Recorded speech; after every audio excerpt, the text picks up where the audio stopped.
I felt and saw this presence of something like a ghost. As I was reaching for my keys, something growled at me coming out of the basement. It was bad energy. I was sort of feeling like I was letting Satan out of hell. I saw out of the corner of my eye what I thought was the girl falling off the roof. I couldn't think. It was so loud and I was so terrified that I just froze. I'm not calling for that. I'm calling because I'm freaking out here. I felt this presence trying to push itself down on top of me very violently. It would not go away. It's freaking me out. I look at my arm and it's got a scratch on it.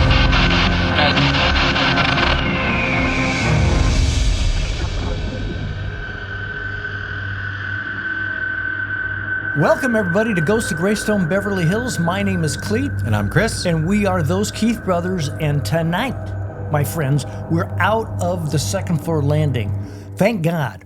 But guess what? We're going into like five other locations. 5 other locations because there are only like 1 or 2 stories that happened in these locations. So I put them all together so that we could have one story or one big episode with all these different locations. That's great. So I'm excited about tonight because there are a couple of these that are just fantastic, really crazy. One of my favorites. I know I've said that a few times, but it is one of my favorites. Yeah, one of the, and I love this other one also that's with Patrick. So, so we're going to hear what? Voices? Yeah, we're going to hear voices, poltergeists, and apparitions through this whole thing. Great. And I mean apparitions, my friends. Great. Yeah.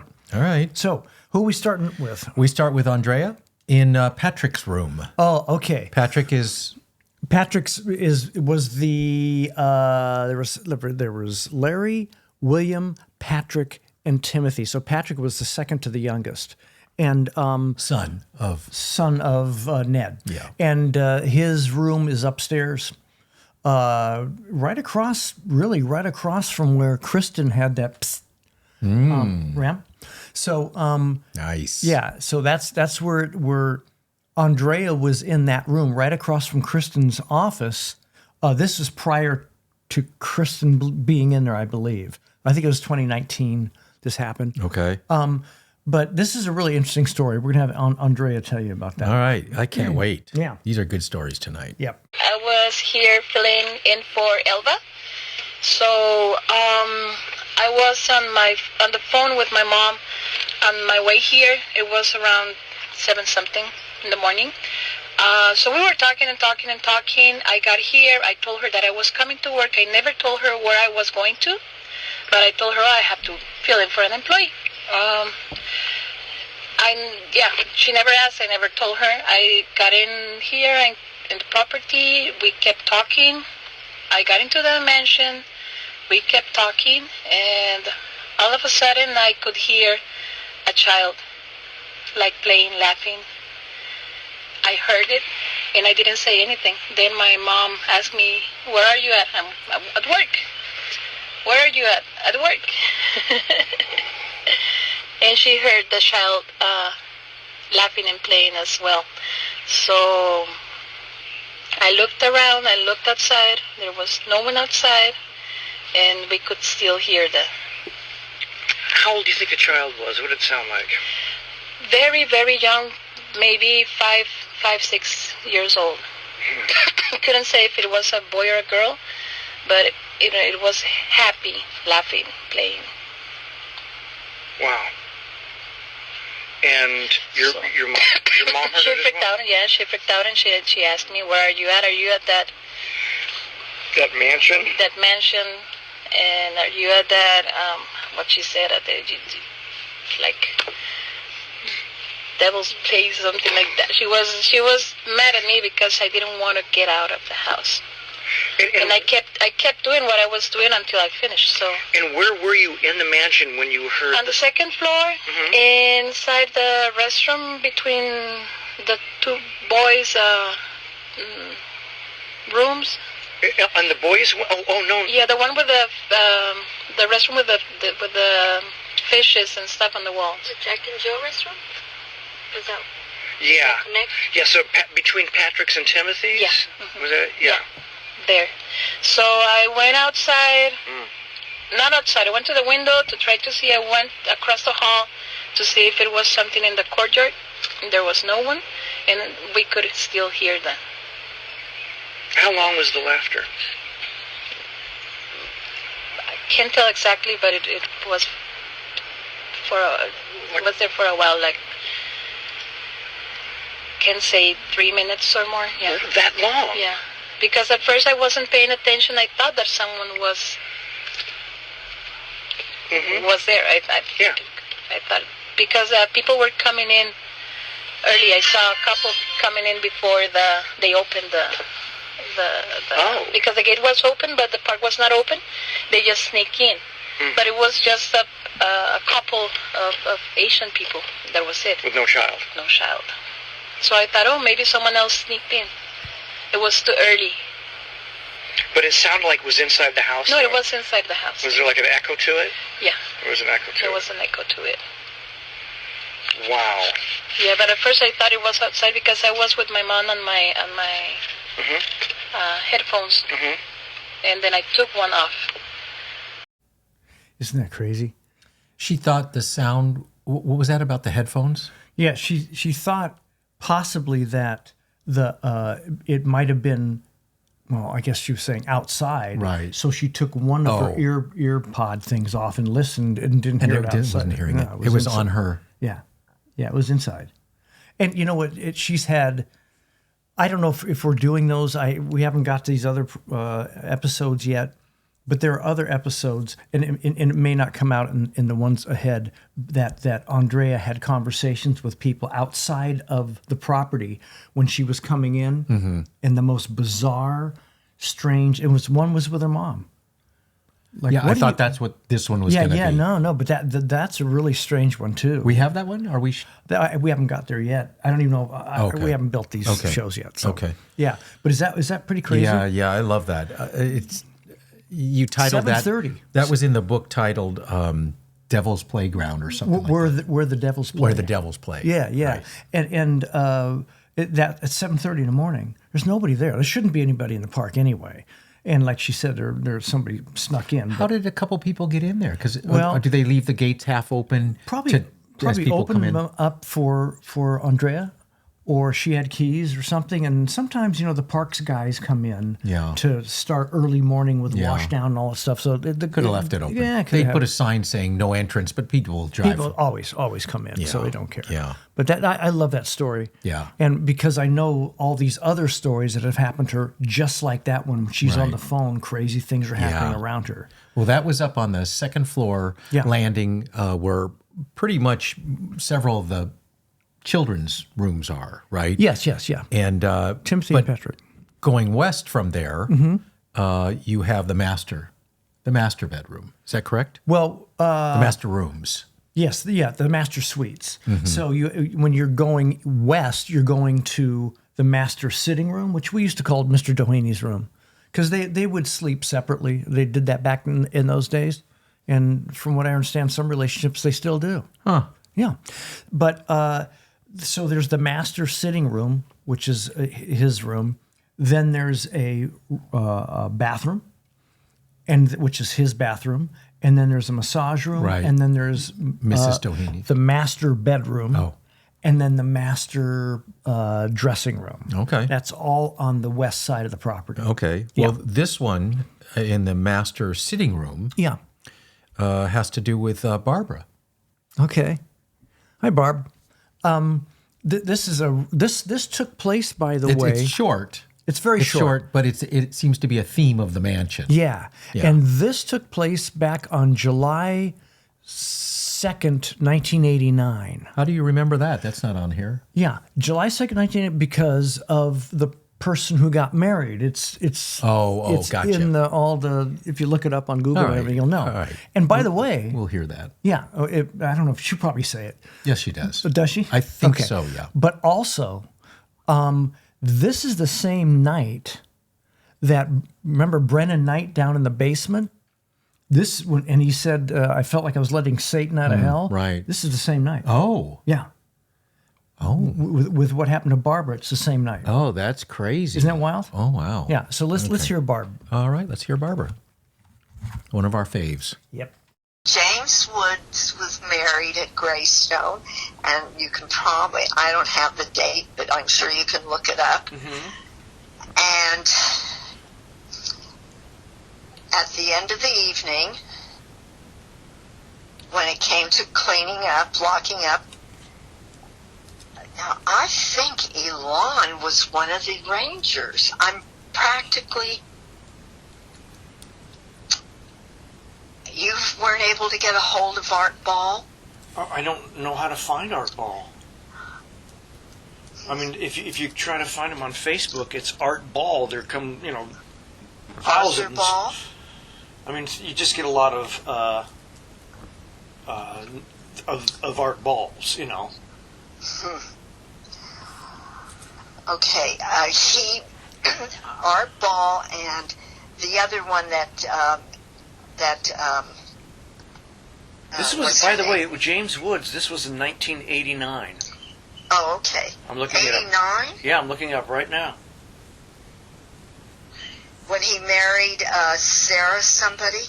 That's exactly right. It was Sarah Owen. Yes. Does it say at Greystone? Yes. Yeah. 89? Mm-hmm. Barbara is the most amazing woman. Love her. And is going strong to this day. Yeah. But she can go off track, much like my brother. Oh, we have so much in common. So much in common. But she's wonderful. And sorry, I should have probably trimmed this. But anyway, you'll get a feel of what she is. Does she eventually get to her story? From what I understand, she does. We're going to find out. Barb, I think you do. Yeah, okay. Yeah. Here she goes. It was, let's see, July 5th, 1989. Okay. It was a 6-month marriage. Does it say that? Oh, listen to you. How dare you? That's... Well, it's saying that they got married. This isn't that they split up. This is the night that it happened. No, I'm just... And it said that those attending were James Garner, Robert Downey Jr., yes, Sarah Jessica Parker. I don't remember her, but anyway, yeah. Director Jonathan Kaplan, and rock stars Don Henley and Bob Seger. That's right. And they didn't, and nobody else they mentioned? No, but it does say here, it was the first time a wedding has been held in the mansion. That was true. Yeah. That was true. So what happened that night? Okay, after the wedding, when, went to close up the house, and the Rangers went through, made sure all the windows were locked and everything, and we're standing in the west court and looking up at Mr. Doheny room. The windows are open. So it's not big windows, those not little, like her span.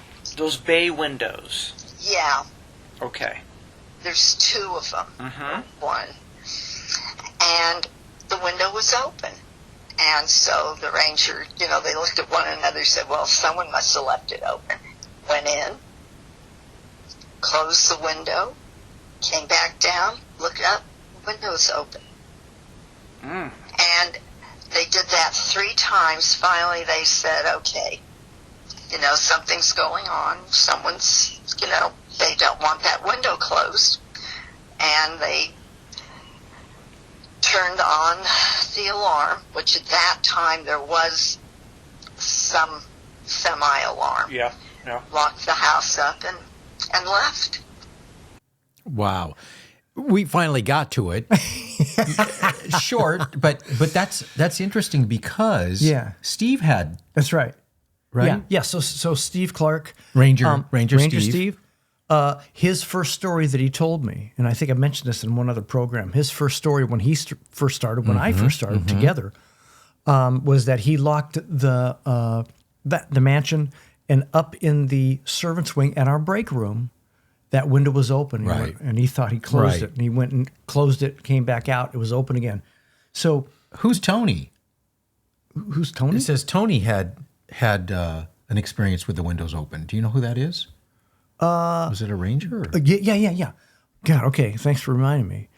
Tony was one of the guys who worked for, I think, General Services. Remember Tony? No, I don't. We had a nickname for him. I'm not going to say it here. Oh. He was a good guy. But yes, I do. Okay, so I ended up chatting with Tony, and he said he had the same thing. Same room as Steve Clark. Oh. That window, they locked everything, went down, came out, looked up there, and that window's open. He goes, I'm not going back up there. Yeah. So this is the same type of thing. But 3 times, and remember with Luz and the police officer. Mm-hmm. They go and lock the windows upstairs, come back down, set the alarm, go out. They can't set the alarm because the window's open again. Right. It's a theme. It happens. Now, it didn't happen after Steve in 2000, whatever, 98, 2000. I don't really recall that happening again. These are all prior to that. Yeah. And Tony's That's a good point. Yeah, it didn't happen after that. I don't know why. I wonder why. But it was a thing. We knew that if you look up and the windows are open, because we have to do all the rangers have to go through it and make sure everything's closed and locked and all that stuff. You come out and see something open, you're going to go, uh-oh. Now, I made sure that was locked. Yeah. So this is what happened with these guys. Especially if they've gone through the mansion and looked at it, and then they come out and they go, oh, I must have missed that. I didn't, but I must have missed it. Then they go and do it, and it's a third time. Then you know it's like... Well, third time. I don't even see how they got to the third time. The second time, when you go, hey, guess what? Look, it's open. I'll go get it. Right. You come back out, and it's open again. Then you know something's happened. You don't have to do it a third time. That's true. Right? That's true. So what they did, they just force-armed it. Mm-hmm. So what you can do is override it and just go, no, you have to close the window. No, I'm not going up there and closing the one. Beep, and you just do it, and it force arms, and you can move on out. So, yeah. Speaking of moving on out. Yeah, where are we going? Massage room. I love this story. I'm telling you, if you guys if you don't enjoy this story, you have ice water in your veins because it is so interesting. Yeah. This fascinated me, and this was again on my walk with Luz. You remember Luz came in and she had 24 stories. And part of the walk was we went everywhere, and we ended up going to the top of the landing, and that's where... You're not going to give anything away, are you? Should we let her tell a story? Yeah, no. Let's... Okay, regardless. But she's seen apparitions before. Yeah. She saw Ned. Yes. Downstairs twice. So this happened in the massage room, which is in between the master sitting room and the master bedroom. There was a massage room. There's a bathroom and a massage room and those 2 rooms. And so this is what took place. I hope I've set it up enough. It will be. Yeah. I'm sure it will be. And you forgot to say that she handled it like a true Ranger I think I say pro. I think I say that in there. Okay. So I think you ruined it for me this time. All right, there you go. Listen to this, though. All right. This is awesome. Okay. Number 3. Yep. I was here with a production guy, and they had that massage room had that white carpet, and they had stained it. So he had come back to clean it, and we were in there, and I stepped out because I heard a lot of commotion out. So I went into Mrs. Doheny bedroom to look out the window, and when I turned around, the guy was staring right at me, and in the doorway there was a see-through apparition, and it was the same woman, and then she just disappeared. As soon as I came around the corner, she saw me, disappeared. Okay, I want you to show me how this happened. So we're going toward Mrs. Doheny's room, and we have the 2 doors that open into her room this way. And so the massage room is right straight ahead when you come through these doors. Okay. So it had carpet. It had a white carpet. I don't know if you remember. And it almost looked like wine stains. So he was in here. He was on his hands and knees scrubbing it off. I heard noises, so I came in here to Mrs. Doheny's room. And what time of day is this, Liz? It's probably around 1 or 2 in the afternoon. Okay. Yeah. And so I looked out, and it was just like a bunch of kids, like field trip type thing. So I was like, oh, it's fine. Came back in here. I stepped in here. Massage room. He looked up at me. And he's on the floor here cleaning. And he's pale white. I look over, because out of the corner, when I see him looking at me, out of the corner of my eye, I can see someone else. So I turned, and it was see-through. You could see through, you could see the hallway. And she looked at me, and it was like she made eye contact. And then she disappeared. And what was she wearing? It was a dress. It was like a light colored dress, maybe with some floral pattern. I might say it was floral, but it may have been like polka dots or she had like pearls, like a pearl necklace on and pearl earrings, and her hair was up and tucked in. Yeah. And she stood right in that doorway. It was almost like she was like, "What are you doing?" But then when she saw me, oh, okay, and she left. It was just that strange. Yeah. Oh, well, now, how did he deal with this? He was pale white. And did he continue his job? Or he stood up and he said, "Is this good enough?" And so I said, "No, I'm sorry. You got to get it all out." And he was like, "Okay, but can I take a break?" And I was like, "Sure." He went outside and we smoked a cigarette, and then we came back inside. Yeah. Wow. Yeah. Well, good for him for coming back. He came back, yeah, because I wasn't going to let him leave. Did he? What a good ranger you were. Did he say anything to you about that? Did you talk about it? Like, what did I see? Or well, he asked me, "Did you see the woman? Did you see her?" And I said, "Yeah, I saw her." He said, "Okay, I just want to make sure it wasn't just me." Right. And I said, "No, I saw her." I said, "I don't know who she is. She may have been Lucy Doheny, but I don't know." Okay. Did she have a further conversation with him to see what he saw in terms of dress or anything? Oh. No. If you were there, you would have asked all kinds of questions. Yeah. I think he saw what she saw. I mean, they're both there in the same room looking at the same apparition. Right. And what I loved about this story was that she is so specific to the dress, to the type of dress, to pearls on her neck. Mm-hmm. And that's all stuff that Lucy, if she's the woman of the house, back then they had a fortune, pearls and a beautiful dress and all that stuff. And the fact that she made this guy who says, "Can I get the hell out of here?" And she's like, "No, you got to finish." So, "Can I just take a break?" Goes out. Oh my God. I don't know how that guy just didn't get up and go, "F you, I'm out of here." Yeah. Imagine literally coming back in that room thinking she's going to show up again. And when I was talking to Luz also, she said that she could see through this woman into the hallway. So you have She mentioned that. Yeah, the second floor landing hallway goes right up to the double doors that go into the little vestibule area that you can go left to the sitting room or right or straight ahead into the massage room. Right. And she could see right through her into the hallway. God, is that fantastic? Boy, I wish we could have interviewed that guy. I know, man. I know. He's out there somewhere. If you see the thing Greystone, you go, "Oh my! I was up in Greystone and I saw some lady." Contact us. Yes, we want to know what you saw. If he remembers it, I would imagine he'll never. Are you kidding me? Never forget. No way, man. God, that was fantastic. Yeah. Isn't that great? Yes, very good. Just another story of Luz. She had so many things, man. Yeah, we could do hours on just her. Yeah, and we kind of have. Yeah. Next up. Yeah. Master bedroom, Michelle White. Okay. Mishi. Michelle was our boss at that time. Very sweet, cool person, tough, made sure that all the rules were followed. You cannot stray. You cannot stray from the rules. And that came to filming, to everything. So she's meeting some people to go over some stuff, and I'll let her tell it. But please do. She never.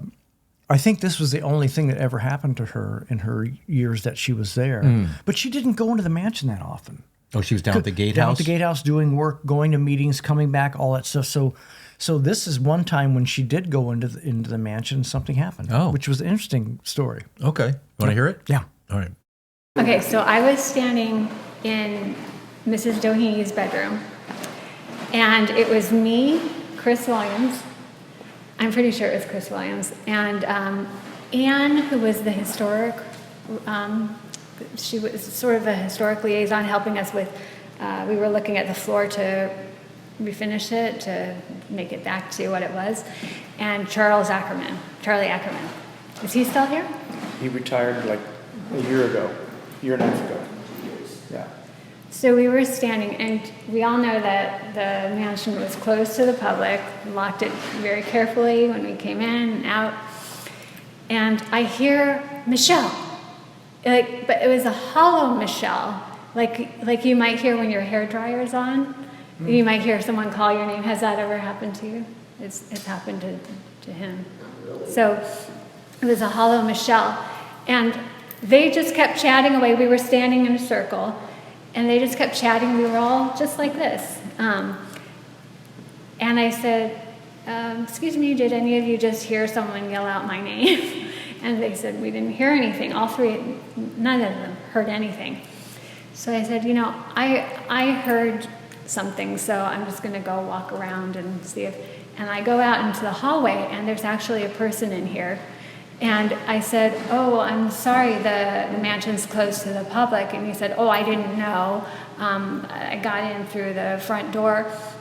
And I said, okay, well, are you by yourself? He says, yes. And I said, have you said anything out loud? And he said, no. So I always felt like it was someone warning me, hey, someone's in our house.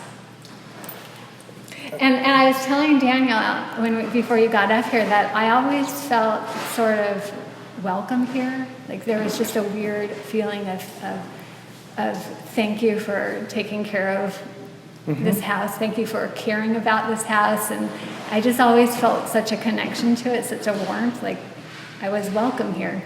So that just sort of solidified what I was already thinking. Like they appreciated me being here. Did she voice that to you? Other than this interview, did she talk about welcoming being? No. We honestly, we didn't have that kind of relationship back then. She was all business, and was really good at what she did. So she was all business and got the work done and was on top of it, make sure everybody did their job. But for this to happen to her was really interesting because she's not one to go, I'm psychic, I can feel things. Yeah. This just happened to her and it kind of tripped her out. How did you, I'm just curious and we'll move along, but how did you get this interview how did you find out that she had an experience? Because if you didn't really talk to her at all.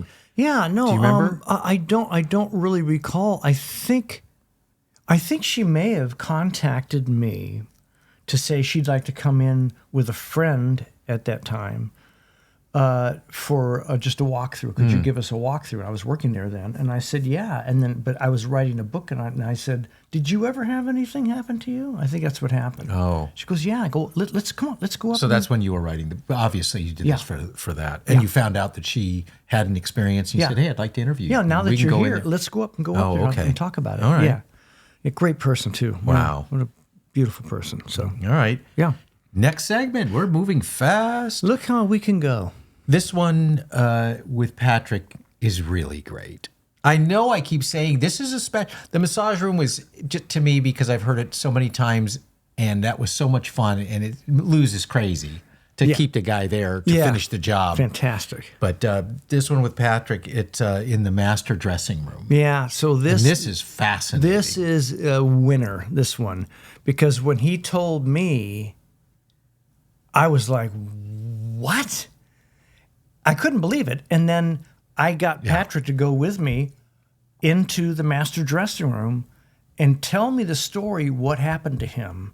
And I think he says the whole thing. We had to cut it a little bit because we went really long talking about stuff, but... It's still a long interview. Is it? Yeah. Good, man, because it's fascinating. And I think... So we're in the master dressing room when we're talking. So you're going to hear what he has to say. Yeah, and if there's anything we need to clarify, we'll let you know. Yeah. But it is a long, Good. lengthy interview. I'm It's fascinating. Interesting to hear it. All right, number 5. Here we go. It was dusk. What we do here is turn off all the lights at the end of every night. If there was something inside, there's always lights or whatever. So my ritual is I start at the bottom floor, the right-hand side, which is like the living room, doll room, murder room, all that. I wind back, check the restrooms, continue down the hallway through the card room, library, so on and so forth, wrap around, and then I go up to the second floor, and then I do the servant's wing, and I head back through, hit the landing, and then I go to the master wing, and everything is normal. I don't remember feeling anything. I don't really ever feel anything. Like every once in a while, very rarely, I'll feel something, and I'll get creeped out at night. But normally, totally fine, especially at dusk time, Yeah. So I wasn't feeling anything. I had already hit all of the bedrooms. I knew the wing was the boys' wing or whatever. The north wing, all that was already. No one had been in there all day, so I normally don't check that. If there is a light, you're going to see it on the way out. So I kind of was freaking about this. So I was heading through the master's wing, and then the last room is Mrs. Doheny perfume room. So pretty simple. There's a couple lights. There's the bathroom, and then these lights inside of the cupboards. So I'm going through. And I'm turning them off, and then right in the center, remember exactly where I was standing, right in the center, facing, so the door you walk in on, I'm facing right to the left of it. The door must have been open, so I must have been just staring at the door, because you kind of turn around. So I'm in this position, and then in my left ear, I can pinpoint exactly where it was. It was 1, 2, 3, 4 feet away from the door, right here. You know how you can kind of gauge where a voice is coming from? So I'm right here, it's right there, and I hear, in my left ear, pretty audible, like it wasn't a whisper, it wasn't creepy, it was just a middle-aged, I'd say Caucasian female's voice. Or, like no inflection or anything, just like a normal voice saying, "You missed one." And I'm facing right here. I think about mid-word, like the second word, like "you miss," like there's no one, like in your brain, I immediately, like I kind of remember crouching a little bit, and then that little swivel turn on like left foot, right where the voice is at, like arms are kind of out, like I guess like in a defensive maneuver, because you're freaked out, like just imagine seeing something but hearing it and nothing is there. So I was then staring at the door it came from, nothing is there. I don't remember thinking anything, just staring over there, freaking out. I think my brain was kind of in overdrive because I was trying to process what just happened. You just heard a voice, no you didn't, there's nothing there. You heard a voice, no you didn't, there's nothing there. So for probably half a minute, because I'm sure it seemed longer to me, but it must have been it couldn't have been too long. I'm staring there, and so I switched around about halfway through, like you missed, and then by then it's already registered, turn, there's nothing there. I'm kind of freaking out, and then she said, "You missed one." And then I started thinking, like, what the hell did I just hear? Like, you missed one. Like, I'm turning off lights, like what? And then on top of all that, no one has died here that I know of. And so I'm thinking like what? Like here? Like out of all the areas, like in the servants' wing, I know people have died there. In the murder room, people have died there. Women have died in the servants' wing, but no one here. And sure, like maybe someone has like walked around, but like I said, it seemed like a Caucasian voice, middle-aged. I started thinking immediately, like, who, like, how, like, who could it be? There's no way I could have heard that because no one's died here. So I immediately start kind of being like, no way that just happened. I'm going to go through, I'm going to turn off lights, I'm going to be calm. So I start going back around, I do the full swing, which is just like I got through the master wing here. There's the massage room, this room, everything's turned off. I'm thinking I'm gonna go through the whole house, because I normally don't miss lights. I'm pretty good about it. So it's dusk time too, mind you. So it's actually becoming more and more dark. So then I start heading back. There's nothing here on the landing. Like the landing's fine. Okay. My brain is still like, I remember, like pretty frazzled. I head back into her daughter's room. Lucy's Zohini. I check this. These weren't all the way open. They were like cracked or whatever, like a jar. And it's dark enough now where you can see light on the inside of them. And then that's when I start freaking out, because there's a lot of variables where I'm like, if there's nothing on, don't worry about it. No one has died here, don't worry about it. And then when I see these lights on, her daughter's room, like attached to her, like, well, by this time I don't know who it is, mind you, I guess, so I wasn't thinking of the attachment. That's only later when I'll get to. But these lights are on, and then I just like go over here or wherever they're at, I turn them off, and then I head straight down and get out, because then my head starts then it starts becoming more real, and I get out, I leave, I go home, because it doesn't end, because I go home, I tell my girlfriend, Brea, you're not going to believe what I just heard. I heard this voice, and we go a little bit, like, we listen to podcasts about like pretty strange things, and I know this thing called the third man effect, which is like you hear an outside voice that could be trying to help you out, but usually it's like if you're in dire situations, like you're gonna die or something, and like someone's there to help you. It's called the third man effect. Like, yeah, maybe that's what it was. Maybe it was like the third man effect kind of thing. She's like, yeah, okay, whatever. And so I'm like, yeah, okay, because no one's died there. I'm like really repeating this. I'm like, no one's died there. No one's died there. Like, it couldn't have happened. No one's died there. Kind of weird that the light was on, but whatever. So that ends. I don't talk about it it must have been about 3 months or something. I don't tell anyone. I'm thinking like, I'm just going to ride this out. And then about 3 months later, I'm rehashing all of the smaller things, like everything that's happened, because we like to talk about like all the strange things that happen here. So, I think it was over a beer too. We're just talking, having a beer. And then I'm like, well, yeah, that was a bunch of crazy things, right? And then she's like, well, what about the voice? And then I just stare at her. I'm like, what voice? What are you talking about? And she says, the woman's voice, you missed one. And then it was just so weird, because in my brain, like all of a sudden it started coming back to me, and all of it came back to me. I'm like, holy shit, I just repressed this whole thing. Like, or I forgot about it. Or like, what?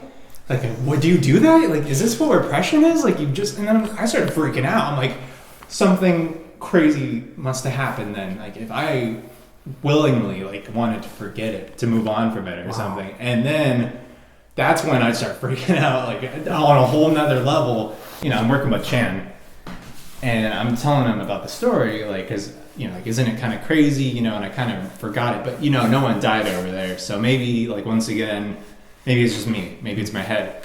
And he's like, well, dude, it's Mrs. Doheny. And then I'm started freaking out again. I'm like, oh, that's her room. Yeah. And that's her daughter's room. And then I started thinking, like, what? Like, no, man, she didn't die here. He's like, it doesn't matter. Like, if she's still attached here, she could be, and that's her freaking perfumer. I'm like, oh, God. And then I started freaking out again, like on a third level. I'm like, oh, there's no way getting around it anymore. I'm like, that makes too much sense. And then it's just so funny how I didn't make the connection that it was her. I'm like, who could it be? I'm like, it's her freaking room. Right. And I just didn't want to make the connection. So anyway, and then he told me that, and then I'm just like, whoa, that happened, God, that's funny, man. I tried hard to I don't know. It does sound like, hang on one second. It does sound like you repressed it, though. Yeah, I think that's the strangest part. Like, that's the part that, that's the part that gets me, is like, I don't know, maybe I'm repressing other things, but nothing comes to mind where I'm just forgetting things. That is so freaky, man. And it's like it's the biggest thing that's ever happened to me here, and it's the one that I exclude, and I didn't tell anyone. And I thought maybe I told her right when I got home, but I didn't tell anyone else. Yeah. And we share stuff all the time, Yeah. It was just weird how I guess I didn't want to tell anyone that maybe make it more real, but I don't know. Even it was weird because right after it happened, like there's no way that just happened. And you heard it odd. It was in my left ear, but it was still. It came at me, you know. Yeah. It was external, and it came at me, which is the weirdest part. It's like I didn't think it was in the ear where it came from, and I think you can know exactly where it came from. Just like if you're talking to me here, I can pinpoint where you're at, and nothing's there. So. I don't know. So how do you? I mean, don't you think that's an awesome thing that happened? Yeah, I do. I think it's God. Because I know when I'm walking around, like, wouldn't it be crazy? Like at the time, like if it gets dark, you're like, oh God, I hope nothing happens to me. And then I get home, like, wouldn't it be cool if something happened? Like when you're in the moment, you don't want it to happen, but reflecting, it's awesome when things happen. Yeah. If you reflect on, when you reflect on it. So reflecting on it, it was really cool, and whenever something happens to me in the moment, I'm freaked out, and then reflecting like that was really interesting, like how unique, how many people get to do that. So I always appreciate it, but in the moment I don't. But reflecting, I appreciate it. But that's the thing, is everything up to that point, I could always be all right, like something fell down, there's no wind or anything, sure, but who knows, like there's a chance that wasn't, that something just happened, But that's the one thing where I'm like, how I can't explain that. I can try to explain everything else. There could be a reason for anything. Right. A freaking voice, a female's voice coming out of nowhere. I can't explain it.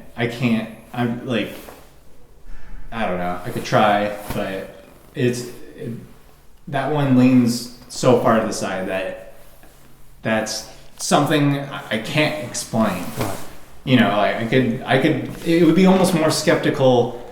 It would be wrong to try to like rationalize it than just to accept a little bit further that something insane happened. I don't know how to word it, but it's something that happened.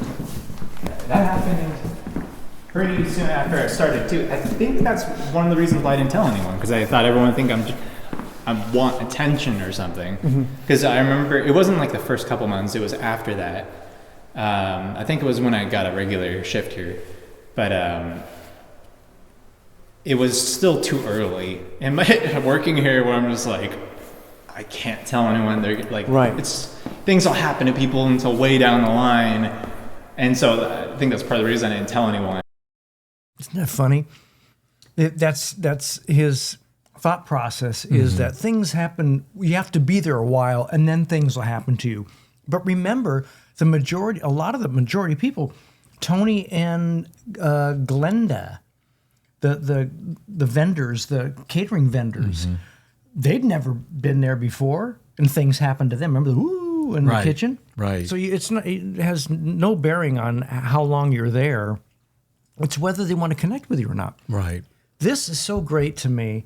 And especially when I interviewed him for this, and he showed me what he did, like when he heard you missed one, he said he went like almost like you said, a defensive posture, like what's coming at me, that type of thing. But he turned around in the direction of where it was. And posed. Like, huh. And then it's like, well, there's nobody there, so it couldn't have been anybody. The great thing is, listen, even if you're someone like me who's really into the paranormal and has gone through and listened to all these stories and walked and recorded a bunch of stuff and all that stuff, even if it's me, when it happens to you, it just, your mind just can't handle it. I wish it would happen to me. Oh man! When I was there, everybody says that. Everybody says, I know, God, but if I'd still like to reflect on something. Like you have your story, and you have the other ones that you've talked to and all that. But I've never even. The doors closing when Steve and I were upstairs. Yeah, doors right. Closing. But here's Patrick, who's didn't really believe in the paranormal. He doesn't have the gift. Doesn't really believe in the paranormal, and here he is. I just love the fact that this woman, says a female voice, says You missed one, and he missed a light. It's incredible. It just shows you that they are watching us. They are trying to connect with us, meaning us being those who were there. And it's not something that's totally out of the realm. We'll have another story coming up. I think it's 20 or 19 of a voice. It happens. And that voice coming up, guy had never been there before.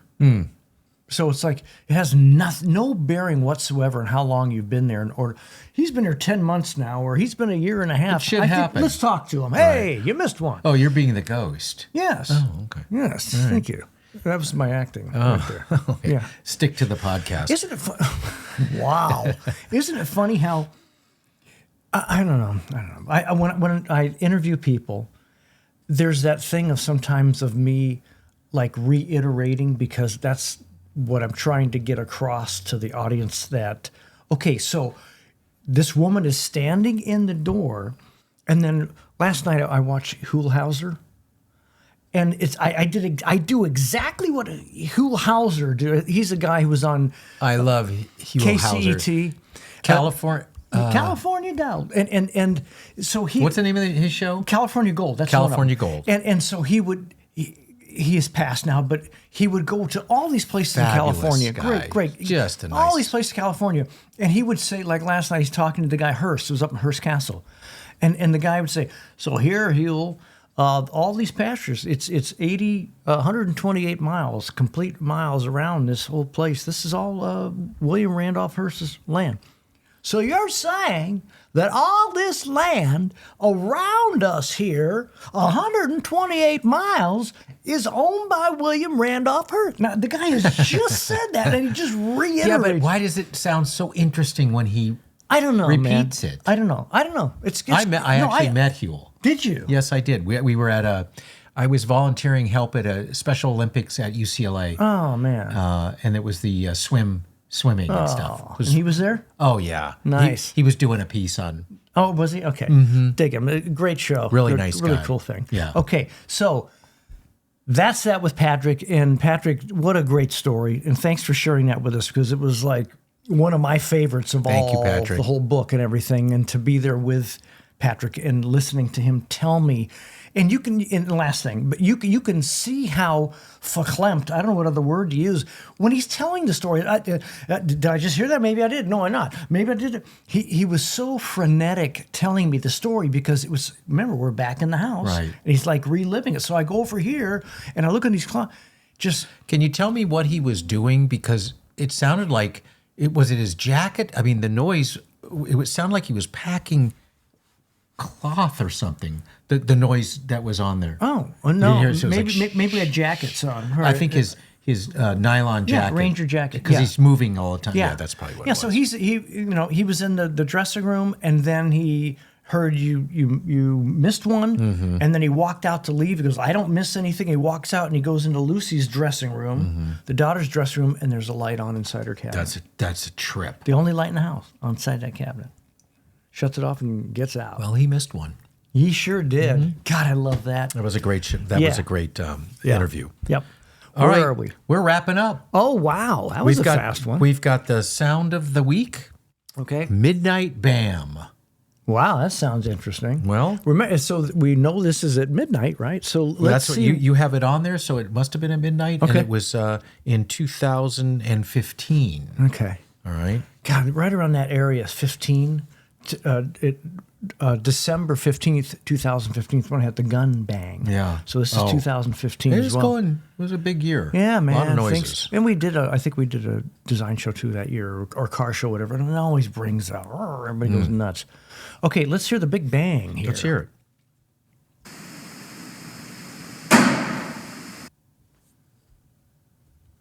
You got me. So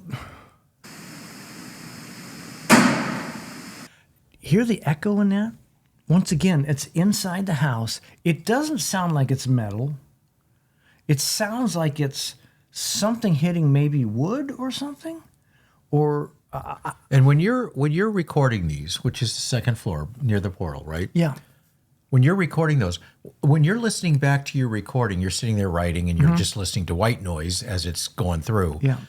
You would hear somebody walking up to that. Right. You'd hear something. I know that. Yeah, you don't. You don't. Yeah. It's just with. Let me hear it again. Wow. And that's with, I could say 99.9% of the recordings I got, there were never footsteps. Never footsteps. I did have a couple recordings that off in the distance you hear, I don't want to see. Like I go, whoa, whoa, whoa, whoa, whoa. But remember, it's white noise, and I'm listening through that noise, and I hear a voice. I go, wait. I put it back, and there it is again. Okay, but you have had, didn't you record or talk about footsteps you recorded? Yes, that's true.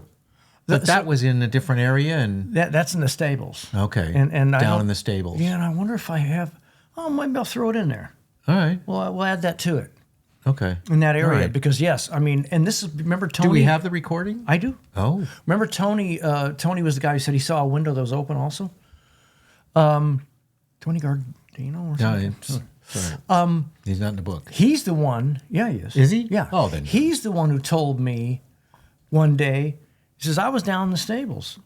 We would sleep down there. Remember all that? Yeah. I So forgot may- he was in the book. We may even play that, so I won't tip that. But yeah, we got major footsteps going upstairs. Yeah, I remember you telling me that. It's like, what? And Because there's nobody cool, down You know there. what's cool about it? It's footsteps that hurry. All right, well, don't give it away Well, I'm just because we're saying. going to hear it. I'm just saying. I'm excited. I That's know okay. you are. It's I don't know how many episodes down from now. So All right. all right. Again, Yep. thank you very much for joining us. We love that you're watching. It's really fun. Yep.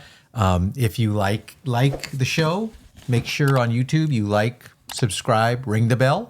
Ding. That's right. And leave a review or comment, however you want to do it. If you do have a comment and you want to leave it, that's great. If you have a comment that you feel might be a little too edgy or personal, then go to ghostsofgreystone.com, our website, and leave it there.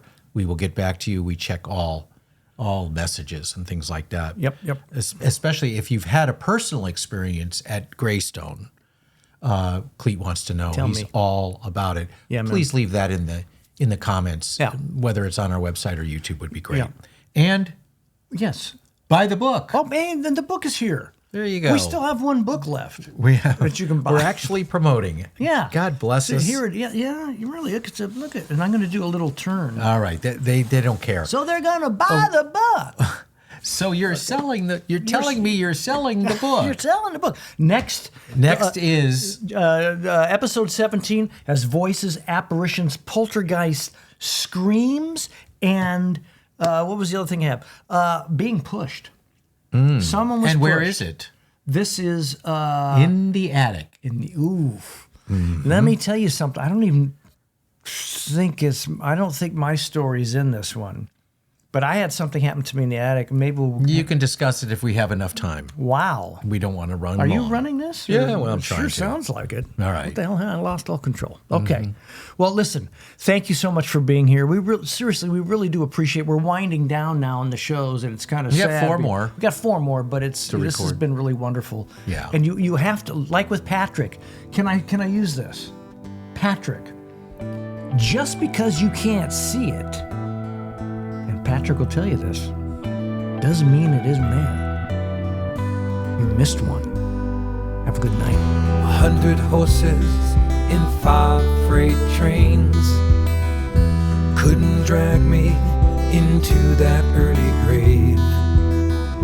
I've cashed in the mistakes I've made while God rode shotgun from 1,000,000 miles away.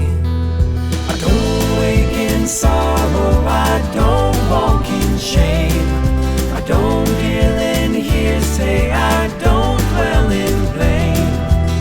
Sometimes it's best to forget what I know and what they say, but this ain't that time, and this ain't that day.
hillsides burn, amber and smoke. The sheep and the shepherd are lost on different roads, blinded by hate, blinded by hope. I don't wake in sorrow, I don't walk in shame, I don't deal in hearsay, I